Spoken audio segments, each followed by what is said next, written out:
Good morning. I hope that you are having a wonderful holiday. I've been making a lot of these. Thank you so much for listening. I hope I can help you. I'm not really a therapist or a coach type, believe it or not.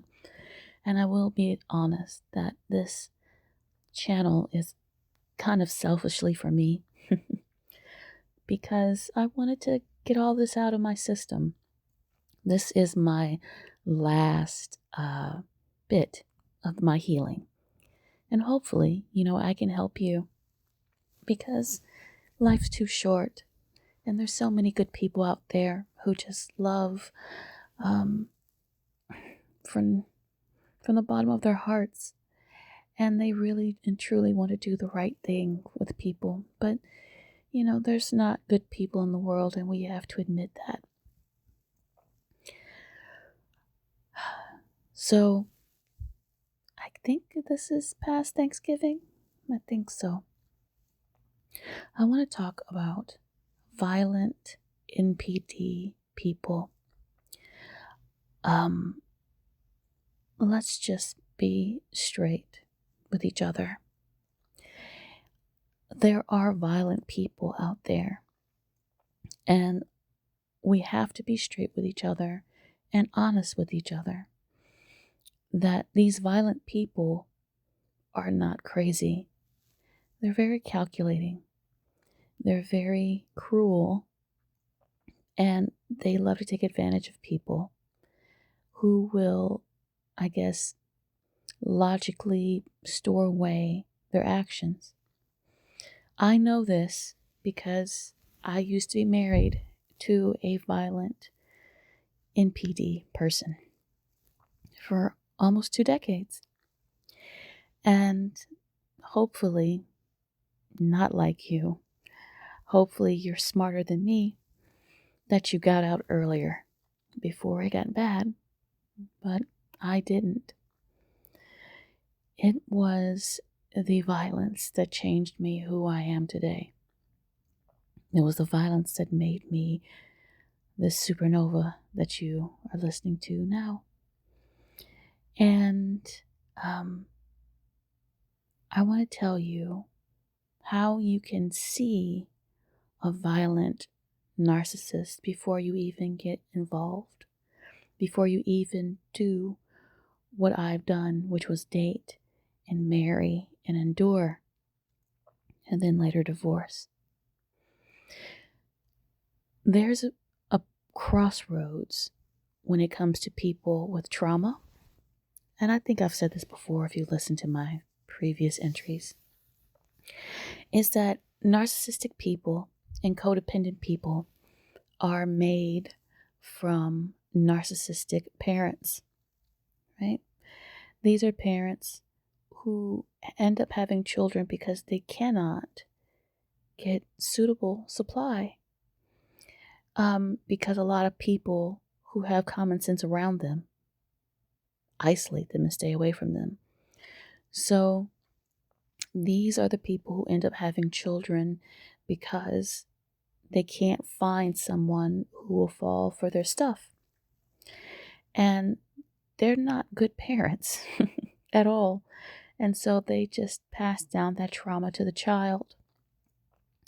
And so the trauma will do one of two things. It will make another narcissist as a defense mechanism, because this child is going to do everything they can to protect themselves, or it's going to make a codependent, which this child is going to try and serve and please as much as they can to go and get the love that they need. These two outlets of mental illness are due to trauma. But let's go on to the violent narcissist. The violent NPD / narcissist uses violence at a young age. Please do not think that all of a sudden they grew up and they started being violent as an adult. No, they started being violent as a child because they found that violence was the only way to get the results that they needed. And I know this because the man that I married and divorced used to tell stories, right, when he was a kid. Stories that at the time I felt sympathy for him, but as I got older, I started to low key fear him and what he could do. This person was a very large man, very, very large, like bigger than a refrigerator large. And I was drawn to him because of his charisma, because he was attractive, and he had this mystery about him. And as we dated, he would tell me a few of these stories, right? He was what you would call a, what did they call the narcissist? A fragile narcissist. Despite his size and his looks, he was a very introverted narcissist. But he would tell me how he would have fights with his family and punch holes in walls. That's the first thing, is that they'll kind of brag about how violent they could get, but they're not trying to seem like they're bragging, but it is bragging. And it's actually a warning shot of telling you straight up is that if we get into an argument and if we get heated enough, I will do damage. He told me as a child how he used to always fight. And he would fight people, and these people would provoke him. He would never start any fights. Now look, straight up, I do believe that bullying is a thing. Like, please don't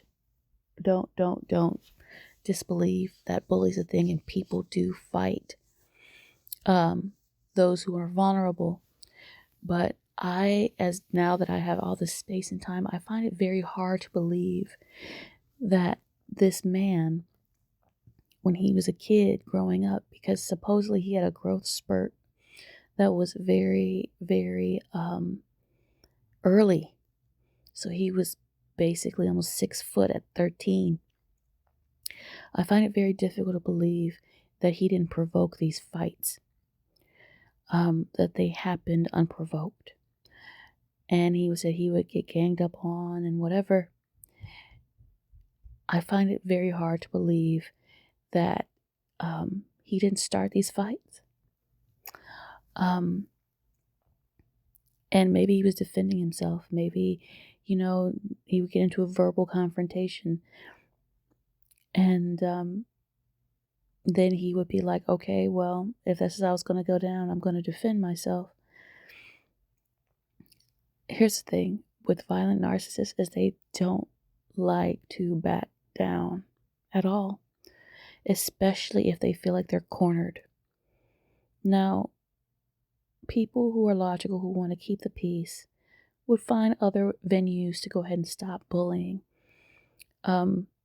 If you're a martial artist, you would go take martial arts for a while and train yourself, which even if you take martial arts is really a form of movement that is meant to sustain peace, not start violence. You would tell your superiors, teachers, parents about how you're being bullied and how you need this to stop, or you would try to leave wherever that area is. You would ignore people. But I realized that my former husband and all his stories that he told me about, he was always the victim, but it always seems like he always got ganged up on, right? He was always jumped, he would say, because of his size and because of how he looked, which now that I'm older, I realize you started this for some reason because you needed to find an outlet for your violence. He would tell me about former girlfriends, even though he didn't have many, that were afraid of him. And I was just like, why would your former girlfriends be afraid of you? I'm not afraid of you. At the time, I wasn't. But as we stayed married, I started to realize why. Because he was very intimidating, and he would use his size and his strength to get what he wanted. He didn't do it all the time. That's the thing about violent narcissists. They're either all the way on or all the way off. They're either always violent, or they know how to use their violence to get what they want, to make you do what they say. And when we would have arguments, they would get heated and he wouldn't get violent right away. But if I did something that I guess he would think he would lose me to someone else, that's when he would get violent. Meaning that if he saw another man in a bar talking to me and we would walk home, I would be verbally barraged with insults and shame, right? I guess he felt like as long as he didn't put his hands on me, that everything else was above the board. Violent narcissists don't start as an adult, they start as children, and it is like their final tactic to get what they want. And when our marriage started to go downhill, it was months and months of silent treatment because, I decided I wanted to have my own life again. I decided I wanted to have friends. I decided I wanted to do what I wanted to do. But I also decided that I wanted to stay married, right? But I just wanted to have my own life, and that was not acceptable. And I'll never forget it, that I was in the kitchen, and we've already escalated to the point where it was starting to get yelled. It was yelling and screaming, and the insults happened, but I didn't back down, right? I actually started to have a steel reinforced spine, and I started to yell back, and I started to get in his face when he started things, and I would walk away, and I was in the kitchen, and I guess cooking or something. I didn't have any knives on me at the time, thank God, but he grabbed my arm, and he was like, if all these other people can do these things to you, why can't I? And I'll never forget feeling his fingers in my bicep, and I looked at him, and I think I did have something in my hand, and I was like, are you sure you want to do this here? Are you sure you want to get down like this here? Because if we do, I know you'll kill me, but I swear to God I'll take an eye out before you do. And he just kind of looked at me and he let me go and walked away. And a week later I left. You have to be careful around violent, narcissistic people. You can't tell them what you're going to do when you leave. You just have to leave. You have to prepare, you have to leave. I had a bag already packed, hidden under the bed, because he didn't think I was going to leave him. But I was terrified. All these stories of former girlfriends, all these stories of him having fights with his parents, all these fights about the ones that he had in his school, it all made sense in that one moment, that this dude was going to be violent and that his parents were trying not to make him violent. But he had a violent streak in him. He had this malevolent streak of violence that basically was on a very, very thin leash. And I wasn't going to be on the other end of that. That's why I left him. So please, if you're dealing with a violent narcissist, please leave. Leave today. Leave now. Get support.